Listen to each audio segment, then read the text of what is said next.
السلام علیکم ورحمۃ اللہ وبرکاتہ۔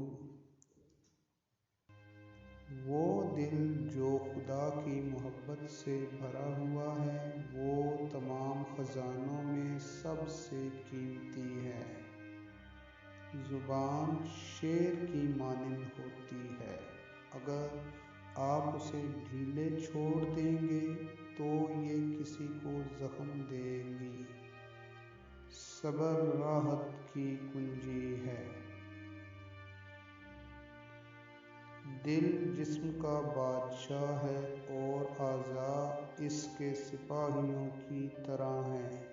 دل حکم دیتا ہے اور سپاہی اطاعت کرتے ہیں۔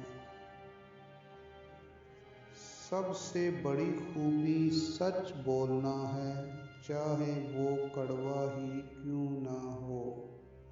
غصہ سب سے زیادہ نقصان دہ جذبہ ہے، یہ دماغ اور جسم کو تباہ کر دیتا ہے۔ خوشی حاصل کرنے کا بہترین طریقہ دوسروں کو خوش کرنا ہے۔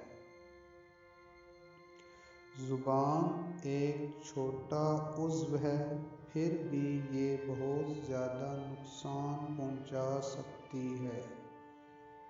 دل کو پاک کرنے کا ایک ہی طریقہ ہے کہ اسے خدا کی یاد سے بھر دیا جائے۔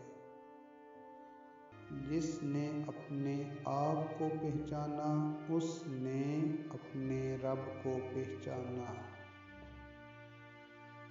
عبادت کی اعلیٰ ترین شکل دوسروں کے ساتھ بھلائی کرنا ہے۔ اپنے دشمنوں کو شکست دینے کا بہترین طریقہ انہیں اپنا دوست بنانا ہے۔ شہرت یا دولت کی تلاش نہ کرو، خدا کی خوشنودی تلاش کرو۔ خدا کا شکر ادا کرنے کا بہترین طریقہ اس کی اطاعت کرنا ہے۔ سب سے بڑا تحفہ جو کوئی کسی کو دے سکتا ہے وہ معافی ہے۔ خوف پر قابو پانے کا بہترین طریقہ یہ ہے کہ اس کا مقابلہ کریں۔